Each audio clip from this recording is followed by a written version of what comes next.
Bonjour à tous, bienvenue sur cette première vidéo concernant le Mirage 2000, l'affectation des commandes et les premiers vols. Alors, nous voici sur l'interface de DCS. On peut atteindre le paramétrage des commandes en cliquant sur la roue crantée Options et en allant dans l'onglet Commandes. Là, on a toutes les commandes pour le Mirage 2000 si on fait bien attention ici à bien sélectionner M2000C. Vous voyez, on a plusieurs modules qui sont disponibles et bien veiller à sélectionner Mirage 2000C. Mais pour cette première vidéo, pour ce premier tuto, on va faire ça de manière plus simple et plus pratique. On annule, on va aller dans Action immédiate. On fait bien attention de sélectionner M2000C sur la carte Caucase et on va faire un vol libre, un free flight. Donc on clique ici. Voilà. Et on va en profiter maintenant pour affecter les commandes directement et contrôler derrière que tout va bien. Donc on clique sur voler et tout de suite après on appuie sur échappe sur le clavier. On appuie sur le bouton échappe du clavier. Ça met la mission en pause, on a tout le temps qu'on veut. On va aller dans modifier les commandes.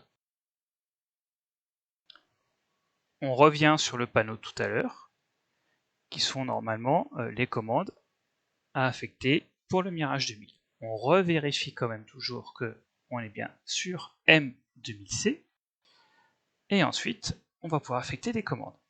Alors comment fonctionne ce panel? On a une zone de filtrage ici sur des familles de commandes ou des types de commandes. Donc par défaut on a All but Axis Command qui est toutes les commandes sauf les axes. On a l'inverse, on a que les commandes d'axe, donc ça c'est lié au joystick. Et ensuite, toutes les commandes du Mirage 2000 organisées par famille. Voilà, radar, radio, volume, vue, IFF, on pourrait y revenir tout à l'heure. Et tout en haut, on a recherche. Quand on clique sur recherche, ça permet de saisir directement dans la barre de famille le nom d'une commande. Donc, voilà, donc avec les premières lettres qu'on saisit, ça préfiltre les commandes. On va mettre radar par exemple. Voilà, donc tout ce qui comporte le mot radar ou qui concerne la famille des radars vont être affichés. On peut effacer. On va mettre les vues, donc tout ce qui concerne les vues, etc. Donc c'est assez simple de retrouver une commande par ce petit module de recherche. Pour les premières commandes à affecter pour voler sur notre Mirage 2000, on va d'abord aller dans les commandes d'axe. Donc voilà, commande d'axe. Pourquoi les commandes d'axe? On va tout simplement affecter le joystick au roulis, au tangage, au lacet si possible, et à la manette des gaz. Alors, le tangage, c'est pour faire une manœuvre de haut en bas, ou de bas en haut. Le roulis, c'est tourner sur nous-mêmes de gauche à droite. Et le lacet, c'est le palonnier. C'est pareil, en gauche-droite, mais sur une rotation plane. Et la manette des gaz. On va affecter notre première commande, qui va être la commande de tangage. Donc on recherche tangage dans la liste qui est triée par ordre alphabétique. Alors tangage, voilà, on a le tangage ici. Comment on affecte une commande? C'est très simple.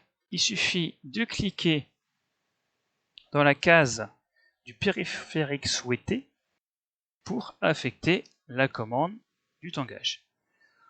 On constate ici que moi j'ai 3 périphériques possibles, donc le joystick OTAS, un T-Rudder ou un Throttle OTAS. Donc c'est 3 joysticks, c'est 3 périphériques différentes. Donc pour être clair, j'ai un joystick, un palonnier et un autre joystick qui me sert de manette des gaz. Donc je vais affecter le tangage sur mon joystick. Donc on double-clique dans la case, on manœuvre le joystick sur l'axe désiré, donc là on fait un haut, bas, et la commande s'affiche ici. Si la commande était déjà affectée sur la même commande ou une autre, on a l'information ici. Donc mon joy Y est bon, le tangage est OK. On clique sur OK ici, on n'oublie pas, si on clique sur annuler, l'affectation n'est pas prise en compte. Et on teste tout de suite. Je tire sur le joystick et je pousse ce joystick, la commande répond parfaitement. On refait échappe, on retourne dans modifier les commandes, on retourne dans les commandes d'axe et on affecte tous les autres axes de la même manière. Donc le tangage est fait, on va passer au roulis, donc le roulis est ici, même principe. On double-clique, un coup à gauche, un coup à droite, voilà, roulis, OK. OK, et on teste le roulis. Du côté,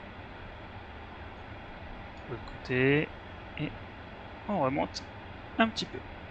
Échappe. Et voilà, ainsi de suite. Modifier les commandes, on revient sur les commandes d'axe. Alors, vous n'êtes pas obligé de contrôler que la commande que vous venez d'affecter fonctionne bien. Vous pouvez affecter les commandes en masse. Et voilà, c'est chacun fait comme il veut, il n'y a aucune obligation. Donc le tangage, le roulis. Pour ceux qui ont la chance d'avoir un palonnier ou qui ont un joystick avec torsion possible, on peut affecter le lacet, donc le palonnier, pareil, on double-clique, on bouge à fond d'un côté, à fond de l'autre, jusqu'à temps que le système reconnaisse l'axe, et OK. Enfin, la manette des gaz, donc la manette des gaz se trouve juste au-dessus, manette des gaz. Donc là, je ne vais plus être sur le joystick, ni sur mon palonnier, mais bien sur ma manette des gaz. Et je vais affecter un axe. Donc c'est bien des commandes d'axe, donc des commandes de joystick à la manette des gaz. Pareil, double-clic, je bouge ma manette des gaz, et voilà. Elle est reconnue. OK. Petite subtilité sur la manette des gaz, la plupart du temps, l'axe est inversé, alors pas de panique. Il y a deux manières de le voir et deux manières de le corriger. Alors, dans un premier temps, vous pouvez faire un clic droit et vous voyez, vous avez d'autres options possibles. Donc, on va faire réglage axe et plusieurs informations pour régler un axe. D'ailleurs, on va introduire cette partie-là. On peut inverser, c'est-à-dire qu'on inverse la commande. Donc voilà, c'est une option. On peut aussi ajouter ce qu'on appelle une courbure qui permet d'adoucir la commande. On voit bien avec la courbe d'adoucir la commande au niveau du centre de la commande et de l'accélérer à ses extrémités. Vous voyez, si je bouge ma manette des gaz, on voit bien le petit carré rouge ici, qui va moins vite sur la partie centrale et qui s'accélère sur les extrémités. Donc voilà, donc ça, on peut vraiment affiner la courbure comme on le souhaite. Pour les joysticks pas trop précis ou un petit peu anciens, ce qui peut arriver, on peut ajouter une zone morte au niveau du centre. Donc voilà, c'est-à-dire que les mouvements ici, donc là je bouge pourtant ma manette, mais il n'y aura pas d'information envoyée de mouvement. Là, il ne se passera rien, et là voilà, on voit que les commandes sont envoyées. Donc vous pouvez affecter comme ça, paramétrer, affiner toutes vos commandes d'axe. Donc on n'oublie pas toujours OK. OK, on va regarder la manette des gaz si elle réagit correctement. Je réduis les gaz. Je réaccélère. La manette réagit correctement. Je vais cacher le pilote, voilà. Et la manette réagit bien. Je vais modifier et inverser. Donc on retourne dans les commandes d'axe.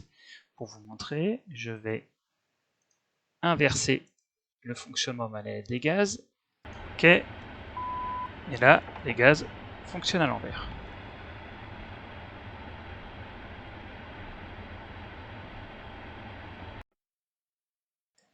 On revient sur les commandes d'axe. Je vais remettre ma main des gaz correctement. Donc vous pouvez faire ça sur tous les axes, les régler, les zones mortes, les courbures.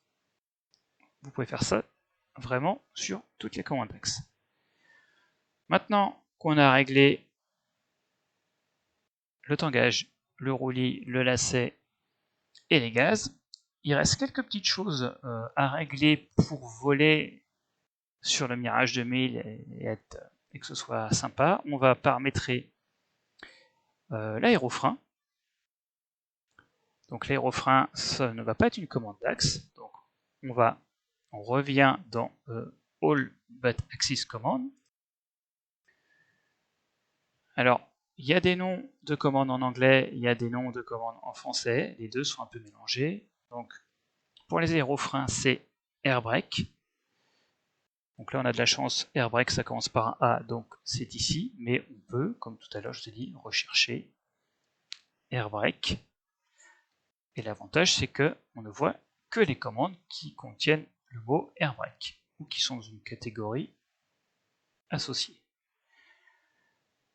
Alors, deux possibilités, même trois possibilités dans DCS pour le Mirage 2000. Soit on peut affecter deux touches. Une touche pour activer les aérofreins.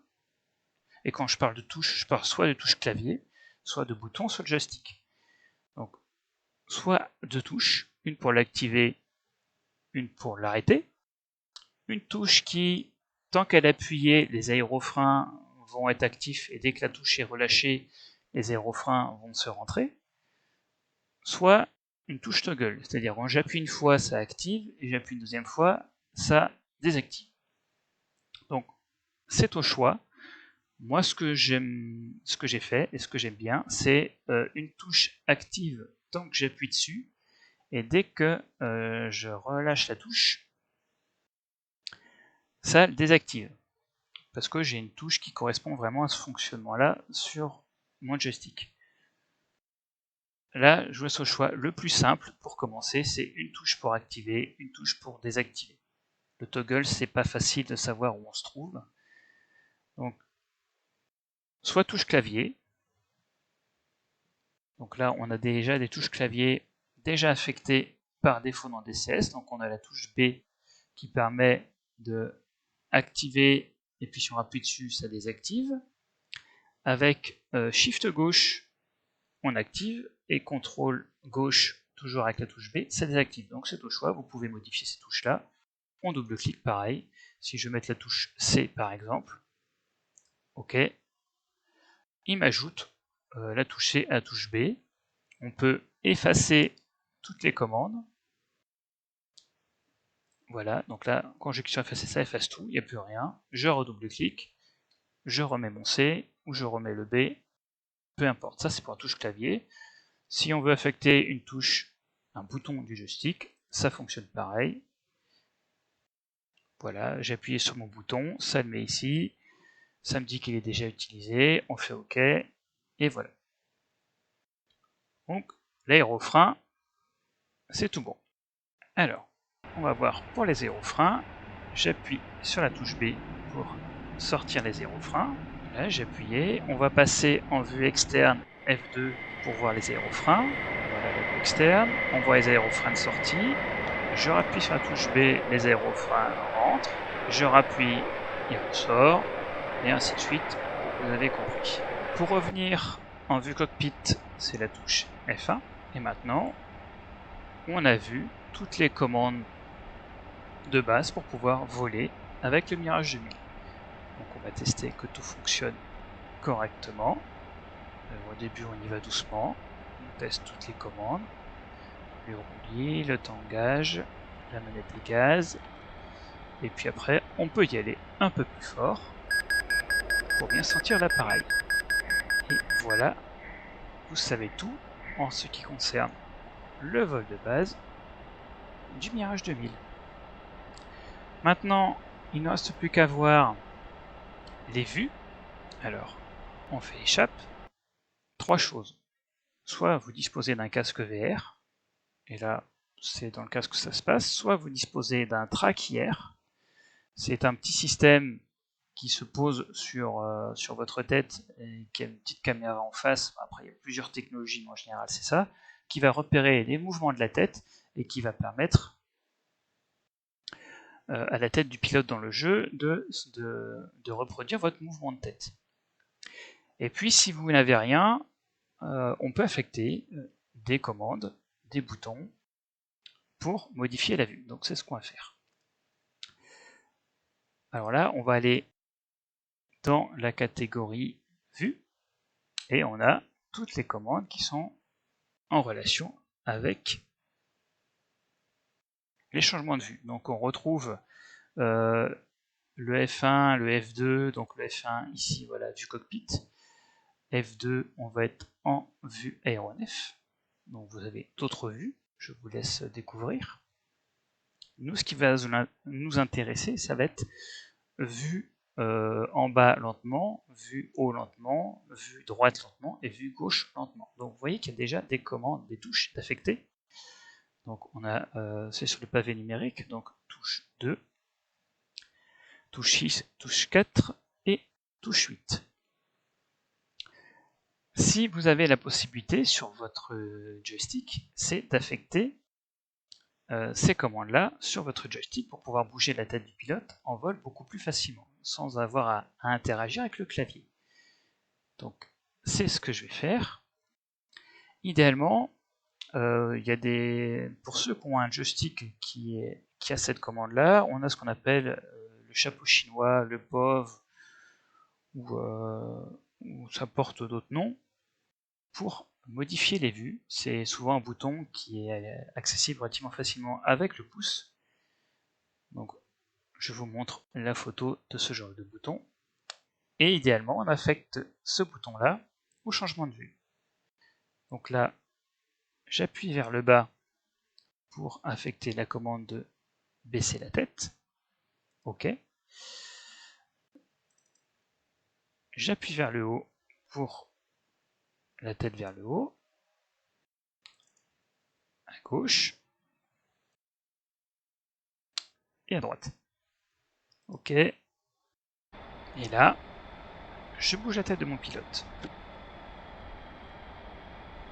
Vous voyez, on peut regarder dans tous les sens avec soit le chapeau chinois, soit les touches du clavier. C'est vraiment comme vous êtes le plus à l'aise pour pouvoir voler avec ce Mirage 2000. Dernière chose qui va nous rester à voir concernant les vues, c'est le zoom. Donc, modifier les commandes. Là, on va rechercher zoom. Voilà, donc c'est pareil. Donc, zoom lentement, on a déjà une touche d'affecter par défaut. Donc, zoom plus, zoom moins. On peut affecter une commande, un bouton sur le joystick ou pas. Donc là, on va rester avec les touches par défaut qui sont étoile et slash du pavé numérique. Allez, je zoome. Je dézoome. Vous voyez que on peut vraiment avoir plusieurs niveaux. À vous de trouver le niveau qui vous convient. On peut vraiment zoomer sur n'importe quelle partie à l'intérieur du cockpit. Et dernière chose maintenant que je vous invite à faire, c'est de bien sentir l'avion et de le tester à différentes vitesses et à différentes altitudes. Et pour ça, on a le HUD, donc en anglais, la VTH en français pour visualisation tête haute, et ici, en haut à gauche, vous retrouvez votre vitesse en nœud. Donc la VTH, c'est tout cet ensemble. Donc, ici, votre vitesse. Au milieu, vous avez un compas qui vous donne votre cap. donc de 0 à 359 degrés. Donc ici, nous sommes au cap 15 degrés. À droite, vous avez votre altitude en pieds, donc 11 600 pieds actuellement. Il y a des indications d'altitude, donc on a l'horizon artificiel qui est la ligne droite pleine, et en dessous vous avez des lignes en pointillés qui vous indiquent que l'avion est en piqué, c'est-à-dire qu'il a des degrés négatifs. Et vous voyez qu'en haut, nous avons des traits pleins, ça veut dire que nous sommes en montée. Donc là, on monte actuellement vers 8 degrés, on va arriver à 10 degrés de montée. Et quand on a les indicateurs en pointillés, on est en train de piquer. Donc là, on pique à moins 10 degrés. Ça permet de nous donner une information. Donc on voit bien que l'altitude descend, et là, l'altitude va monter. Ça permet de rapidement de savoir si le nez de l'avion pointe vers le bas, vers le sol ou vers le ciel. Et on remet l'avion au niveau de l'horizon. On a une altitude stable. On a les signes supérieurs, qu'on appelle les chevrons également, indiquent si l'avion est en accélération ou en décélération. Si les chevrons sont en haut comme actuellement, l'avion accélère. Donc, les chevrons soient comparés par rapport au petit dessin de l'avion, qu'on appelle le FPM. Donc là, les chevrons sont sous le FPM maintenant, donc l'avion décélère. Si on met les chevrons au niveau du FPM, donc au niveau du petit symbole du petit avion, la vitesse reste stable. C'est un bon moyen de savoir si on accélère ou si on ralentit. Voilà pour les petites informations, les indications qu'on a sur le HUD. Et voilà, c'est la fin de ce premier tutoriel. J'espère que cette vidéo vous a plu. N'hésitez pas à poser vos questions dans les commentaires ou sur le Discord. Et puis je vous dis à bientôt pour la suite. Salut, salut!